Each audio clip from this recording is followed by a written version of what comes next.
હતા ને એની જમીન છે ને એને એટલે ગામની અંદરથી તળાવ પસાર થાય ને, ગામની અંદરથી તળાવની અંદર જમીનની અંદર કાપમાં તમારી વહી જાય. તો એ દાદાની જમીન છે ને એ 14 વીઘા જેટલી જમીન એની અંદર વહી ગઈ. 2 કરોડ રૂપિયા આવ્યા. કેટલા?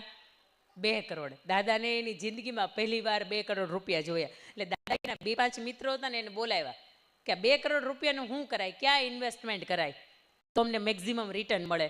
એટલે કોઈ વ્યક્તિ એને એવું કીધું કે સોનું લઈ લેવાય, અથવા તો કોઈ વ્યક્તિ એવું ચાંદી લઈ લેવાય.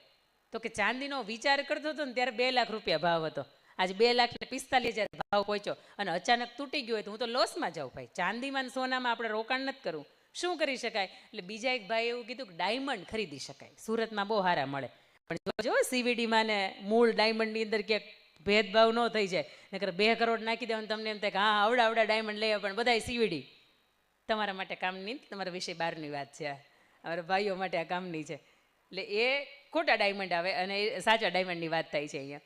એટલે કોઈ વ્યક્તિ એવું કીધું કે ના ના ભાઈ એ ન કરે, એમાં તો ખોટા આવી ગયા હોય તો હલવાઈ જાય. આપણે થોડા ઝવેરી છે તો આપણને ખબર હોય કે સાચા છે ખોટા છે. આપણને કોક એમ કે સાચા જ માની લઈ, કોક એવું કે ખોટા જ માની લઈ. કોઈ વ્યક્તિ એને એવું કીધું કે આને બેંકમાં મૂકી દેવાય. એટલે દાદાએ તરત એવું કીધું હોય તો વિજય માલ્યા નહીં, આલિયા માલ્યા, કે એ ઉઠીને બેંક ઉઠીને વહી ગયા, આખે બેંકની ઉઠાંતરી કરીને જાય. આવા વ્યક્તિઓ જો મારી રકમ ઉપર નજર લાગી જાય ને તો ભાઈ બધું પાણીમાં વયું જાય. શું કરાય? પછી સરવાળે દાદાએ એવું નક્કી કર્યું કે કોઈ ઝવેરી પાસે હું જાઉં અને ત્યાં જઈને સાચા હીરા લઈ આવું. એટલે આવડા સરસ મજાના 2 કરોડ રૂપિયાના પોતે 12 હીરા લઈ આવે. રોજ સવારે સાંજે ને બપોરે જમે ને એટલે દાદા ગણે 1 2 3 4 5 6 7 8 9 10 11 ને 12. બપોર પાછા ગણે, સાંજે પાછા ગણે. આવું 3 મહિના કામકાજ આવેલું. દાદા રોજ સવારમાં હીરા ગણે. હા 2 કરોડ રૂપિયા બરોબર છે ને. વળી પાછા બપોરે હીરા ગણે, વળી પાછા સાંજે હીરા ગણે.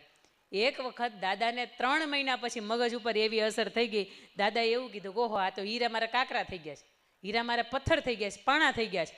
અને એના નોકર ચાકરને બોલાવ્યું કે ભાઈ જોતો તું આ હીરા છે ને મારા પથ્થર થઈ ગયા. એટલે નોકરે બહુ મજાની વાત કરી, દાદા જેને ગણવા હોય એના માટે હીરાય હરખા છે ને એના માટે પાણકાય હરખા છે. જેને સમાજ અર્થે વાપરવા ને એના માટે કામના છે કે આ હીરા છે કે પથ્થર છે.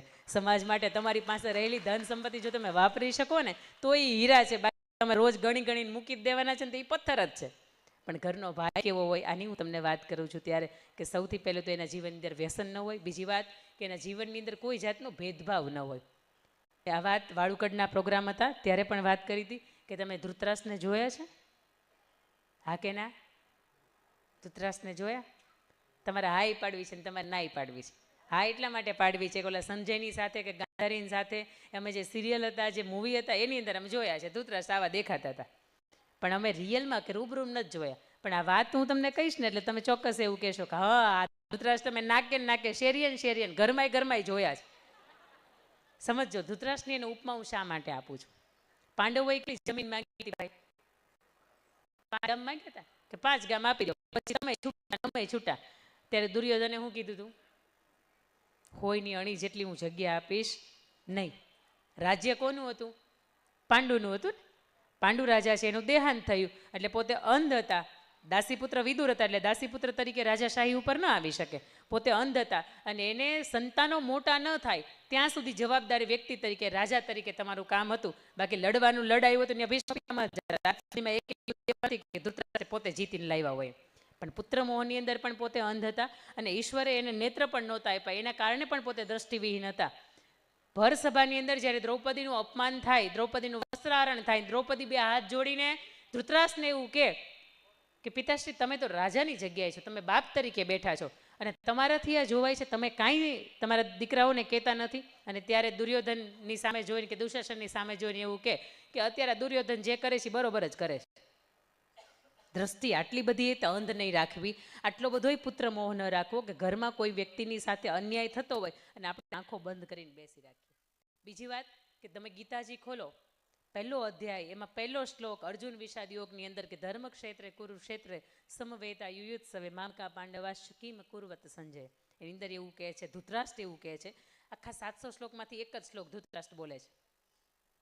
એનાથી વધારે શ્લોક સંજય બોલે છે, એનાથી વધારે શ્લોક અર્જુન બોલે છે અને એનાથી વધારે શ્લોક કૃષ્ણ પરમાત્મા બોલે છે. આ 4 વ્યક્તિની અંદર આખી ભગવદ્ ગીતા પૂરી થઈ જાય. સૌથી પહેલો એક જ શ્લોક બોલે છે અને આખો માણસ કે નકારાત્મક વૃત્તિથી આપણે જોઈ શકીએ કે આ દ્રષ્ટિ તો નહોતી, પણ સાચા ખોટાની તો ભાન હતી ને. પોતાની પુત્રવધુનું અપમાન આવી રીતે થતું હતું ને પોતાના જ સંતાનો કરતા હતા, તેને ના પાડી શકતા હતા. છતાં પણ એ કુરુક્ષેત્રના મેદાનની અંદર સંજયને એવું કહે છે કે હે સંજય, કુરુક્ષેત્રના મેદાનની અંદર ઉભેલા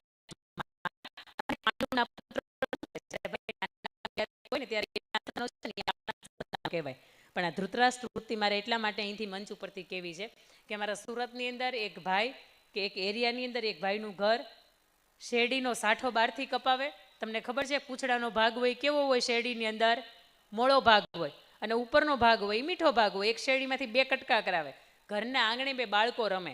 1 નંબરથી, એનું ઘર નંબર 28 નંબર, એટલે 1 નંબરથી ઘર આવે 25 ફૂટે પહોંચે ને તો જોવાય દૂરથી કે પોતાના સંતાનો 2 રમે છે.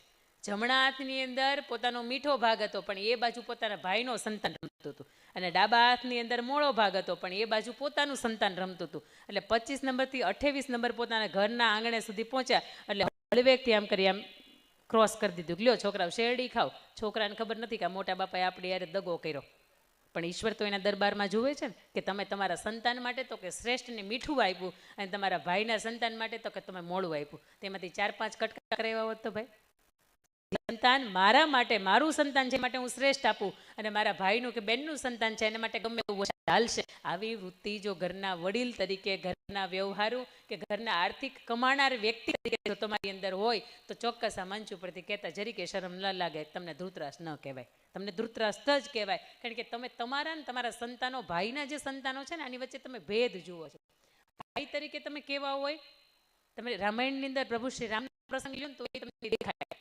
પ્રભુ શ્રી રામના જીવનનો ઉત્તમ પ્રસંગ છે આ. આખી રામાયણની અંદર એક સમજી શકાય કે ભાઈ પરિવારને લાગુ પડનારો કોઈ પ્રસંગ છે તો એ પ્રસંગ કેવો છે ભાઈ? 14 વર્ષના વનવાસની અંદર પ્રભુ શ્રી રામ જ્યારે વનની અંદર જાય, વનદેવી એમનું સ્વાગત કરે કે આવો દેવ, તમે અમારા આંગણે હવે 14 વર્ષ સુધી રહેવાના છો, અમે તમારી શું સેવા કરી શકીએ? અને ત્યારે પ્રભુ શ્રી રામ એવું કે દેવી, જો આપને કોઈ સેવા જ મારી કરવી હોય ને તો તમે એવું કરો કે રસ્તામાં આવ્યા ને ત્યારે ખૂબ કાંટા વાગ્યા હતા, આ કાંટા છે ને એને તમે હટાવી લો.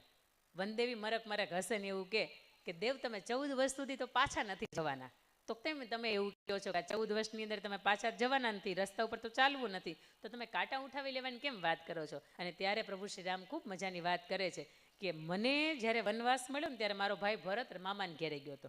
એને ખબર નથી કે મારો ભાઈ હવે વનમાં વયો ગયો, અને એને જ્યારે સમાચાર મળશે ને કે મારો ભાઈ હવે અયોધ્યાનો નરેશ નથી બન્યો અને મારો ભાઈ વનની અંદર ગયો છે, ત્યારે ચપ્પલ પણ નહીં પહેરે, ચરણ પાદુકા પણ નહીં પહેરે, અને રથની અંદર પણ એને બેસવાનો સમય નહીં રહે. એ ભાઈને શોધવા માટે, ભાઈને મળવા માટે અહીંયા આવશે. આ કાંટા મને વાગે ને તો પોસાય વનદેવી, પણ કાંટા મારા ભાઈને ન વાગવા જોઈએ. રામાયણનો શ્રેષ્ઠ પ્રસંગ તમને મને શીખવે કે આપણા જીવનની અંદર કષ્ટ આવે ને તો સહન કરી લેવાય, પણ એ કષ્ટ આપણા ભાઈના જીવનમાં આવે ને તો આપણાથી ક્યારેય જોયું ન થાય. બીજો રામાયણનો પ્રસંગ કે જ્યારે અયોધ્યાની રાજગાદી રામને સોંપવાની છે, વશિષ્ઠ ઋષિ એનો રાજ્યાભિષેક કરવાના છે, ત્યારે પ્રભુ શ્રી રામને એવું પૂછે છે, આમ તો અયોધ્યાની બધી જ રીત સારી છે, આમ તો રઘુકુળની બધી જ રીત સારી છે, છતાં એમાંની કોઈ રીત એવી કે જે તમને નથી ગમતી રામ?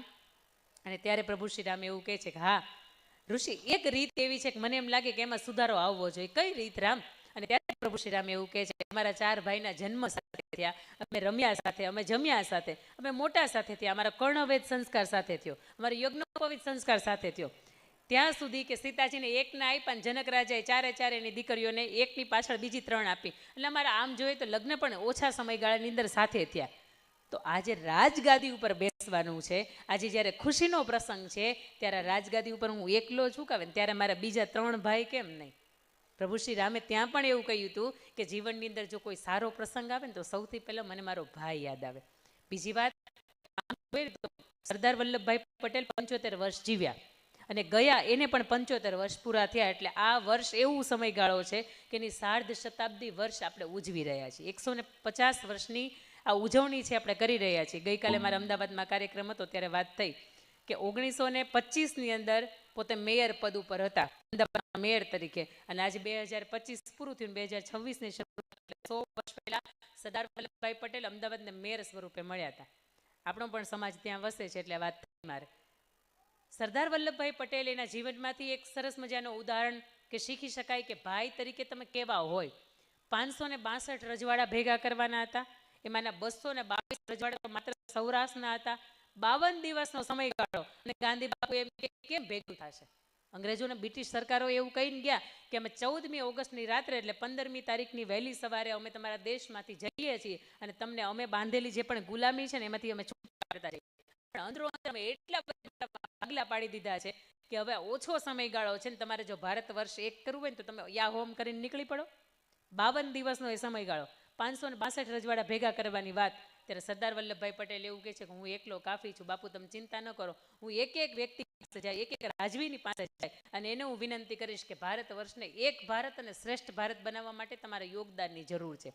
આવો ઉત્તમ રાજવી પુરુષ કે જે ગયા, એમનું દેહાંત થયું ને ત્યારે માત્ર એ 6 ફૂટના નહોતા, પણ આજે 597 ફૂટના કેવડિયા કોલોની ખાતે ઊભા છે ને એની નીતિમત્તા, ચારિત્ર ને વફાદારી બોલે છે.